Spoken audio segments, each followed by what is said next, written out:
আজি লৈ আহিছোঁ দৈৰ পকৰি আৰু তাৰ কাৰণে মই প্ৰায় 3 চামুচমান দৈ লৈছোঁ। আপোনালোকে টেঙা মিঠা যিকোনো এটা দৈ ল'ব পাৰে।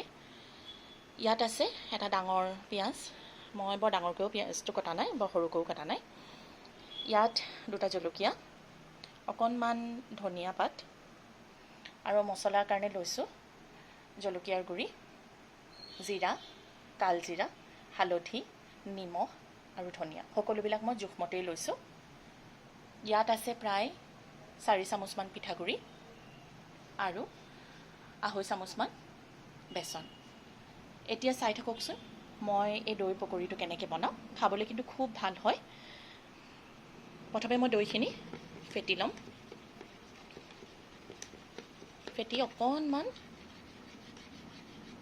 মিহি কৰি ল'ম যাতে গোটা গোটাবিলাক নাথাকে।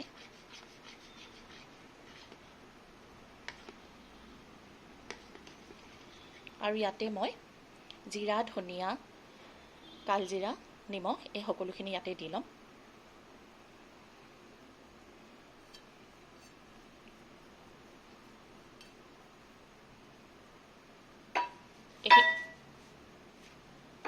এইখিনি পুনৰ মই ফেটি ল'ম, মিক্স কৰি ল'ম ইয়াতে।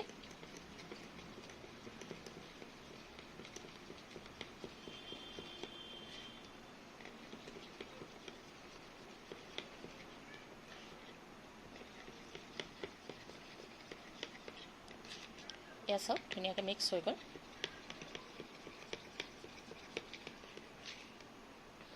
এইটো এতিয়া মই ছাইড কৰি থৈ এটা ডাঙৰ বাচন লৈ ল'ম।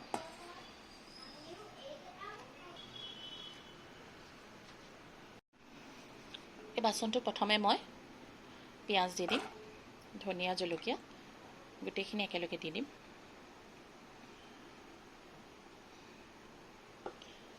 তাতে মই পিঠাগুড়িখিনিও দি দিম।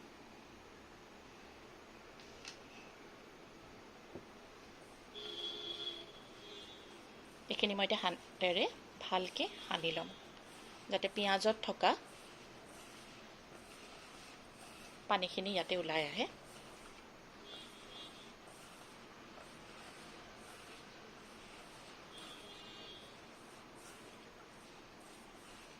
এয়া চাওক মুঠা মুঠা নিচিনা হৈ গৈছে, মঠিব পৰা হৈ গৈছে। আপোনালোকে চাই ল'ব তেনেকৈ।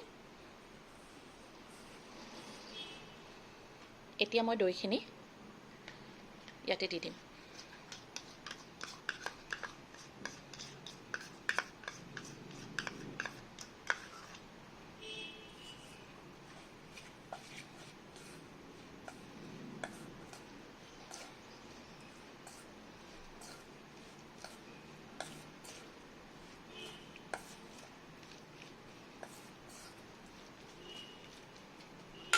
এতিয়া বেচন মই অলপ অলপকৈ দি এইখিনি মিক্স কৰি থাকিম।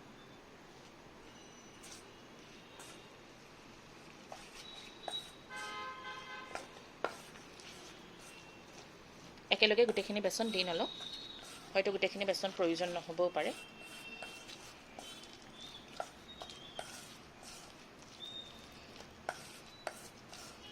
যিহেতু দৈত নিমখ দিয়া আছে, পিঁয়াজৰ পৰা নিমখ ওলাব, সেইকাৰণে এইখিনি অকণমান সময় থৈ দিলে ইয়াৰ পৰা পানী ওলাব। চেষ্টা কৰিব যাতে ইয়াত বেলেগকৈ আৰু পানী দিবলগীয়া নহয়। ইয়া চাওক সানি থাকোঁতে কিমানখিনি কোমল হৈ গ'ল। আকৌ ইয়াত সামান্য বেচন আকৌ মই দি ল'ম, আকৌ লৰাই দিম।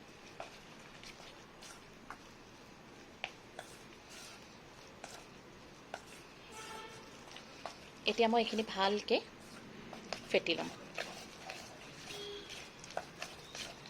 যিমানেই ফেটিব সিমানে বেচনটো বনোৱা যিকোনো বস্তু খাবলৈ খুব সোৱাদ হয়। কিন্তু চেষ্টা কৰিব একেটা ডাইৰেকশ্যনতে ফেটিবৰ কাৰণে।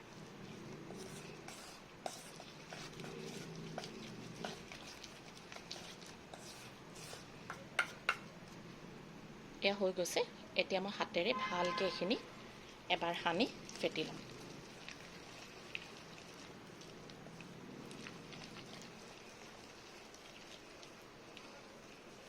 এয়া চাওক কি ধুনীয়া মিহি হৈ গৈছে, দেখিছে?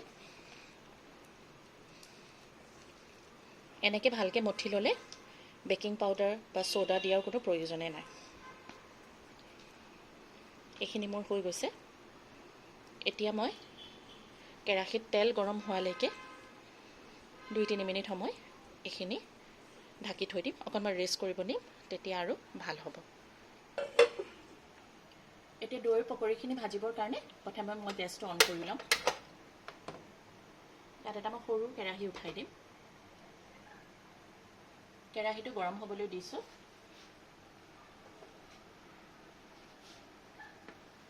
আৰু মই ইয়াত তেল দি দিম। বহুত বেছি তেলো নিদিওঁ।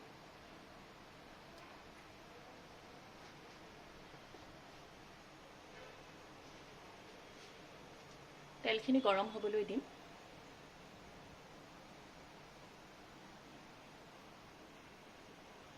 তেল গৰম হৈ গৈছে। মই কিন্তু জুইটো হাই ফ্লেমতে ৰাখিছোঁ। এতিয়া ঢাকনি উঠাই চাম। এইখিনি চাওক অলপমান ফুলা ফুলা টাইপৰ হৈও গৈছে। এয়া এইখিনি পুনৰ একবাৰ মই এনেকৈ লৰাই এতিয়া মই তেলত এটা এটাকৈ এৰি দিম।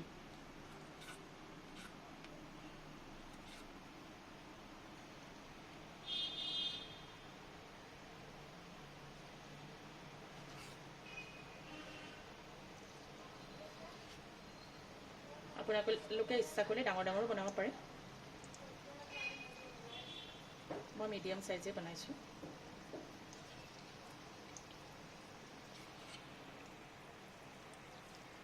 যেতিয়া প্ৰথম পকৰি ভাজিব তেতিয়া গেছটো কমাই নিদিব, কিন্তু জুইটো হাই ফ্লেমতে ৰাখিব।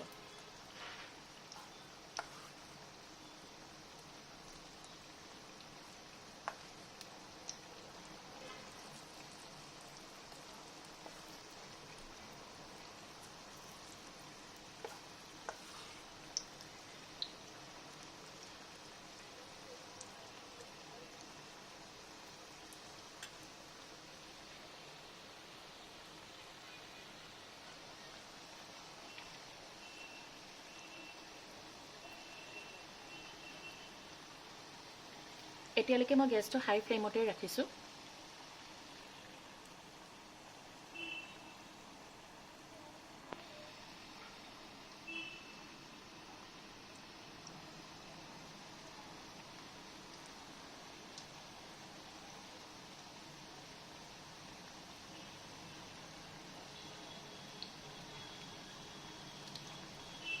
এতিয়া মই এটা এটাকৈ উল্টাই দিম।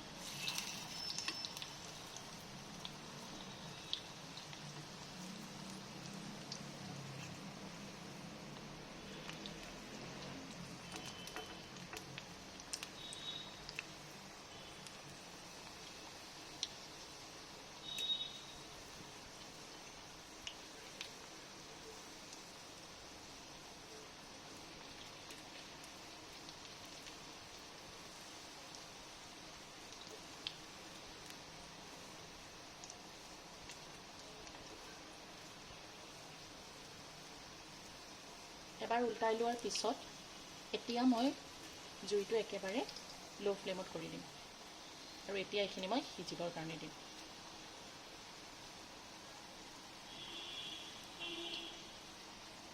একেবাৰে ল' ফ্লেম কৰি দিছোঁ।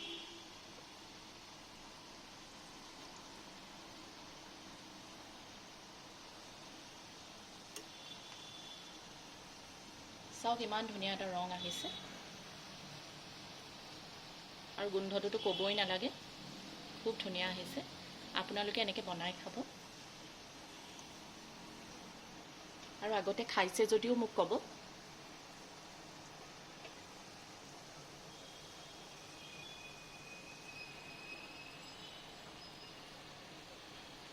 ইমান ধুনীয়াকৈ ফুলি ফুলি গৈছে, দেখিছে? বেকিং নিদিয়াকৈ এইখিনি কি ধুনীয়াকৈ ফুলিছে। এতিয়া এইখিনি মই হ'বলৈ দিম, ভালকৈ সিজিব দিম। পিঁয়াজ, জলকীয়া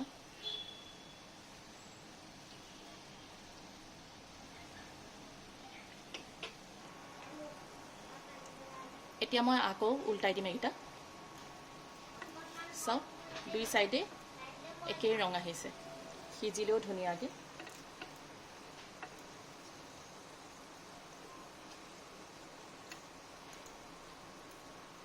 এয়া চাওক পিঁয়াজ কি ধুনীয়াকৈ সিজিছে ইটো পিঠিও ধুনীয়াকৈ সিজিছে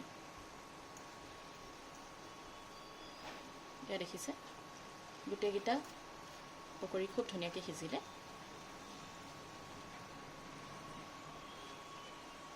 এতিয়া মই এখন প্লেটত এইবোৰ উলিয়াই ল'ম এটা এটাকৈ গোটেইখিনি উলিয়াই ল'ম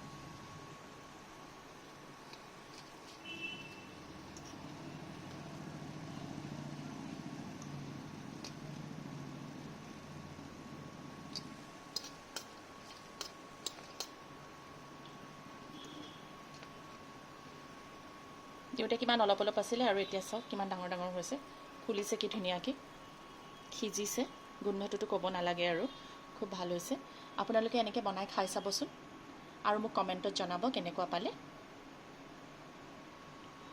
আকৌ পুনৰ লগ পাম আজিলৈ আহিছোঁ Thanks for watching the video. See you again.